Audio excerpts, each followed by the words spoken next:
భారీ ఎక్స్పెక్టేషన్స్ మధ్య రిలీజ్ అయ్యి ఆ ఎక్స్పెక్టేషన్స్ ను రీచ్ అవ్వటంతో కొంచెం తడబడిన cinema game changer. Global star Ram Charan హీరోగా నటించిన ఈ సినిమా సక్సెస్ చరణ్ కి చాలా ఇంపార్టెంట్. RRR సక్సెస్ తర్వాత ఆచార్య డిజాస్టర్ తో చరణ్ ఆశలన్నీ ఈ సినిమాపైనే పెట్టుకున్నాడు. అయితే ప్రేక్షకుల నుంచి మాత్రం మిక్స్డ్ రెస్పాన్స్ వచ్చింది. రెస్పాన్స్ ఎలా ఉన్నప్పటికీ మొదటి రోజు 186 కోట్ల గ్రాస్ కలెక్ట్ చేసింది గేమ్ చేంజర్. ఈ దెబ్బతో దేవర ఫస్ట్ డే కలెక్షన్స్ ను క్రాస్ చేసింది గేమ్ చేంజర్.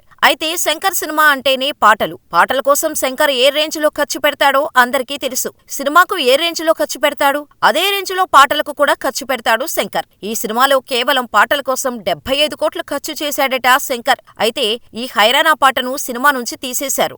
ఆ విషయం మనకు తెలుసు. థియేటర్లలో ఈ పాట లేకపోవడం చూసిన అభిమానులు ఒక్కసారిగా షాక్ అయ్యారు. అందులోనూ మంచి రెస్పాన్స్ సొంతం చేసుకున్న సాంగ్ అవటంతో హర్ట్ అయ్యారు చరణ్ ఫ్యాన్స్.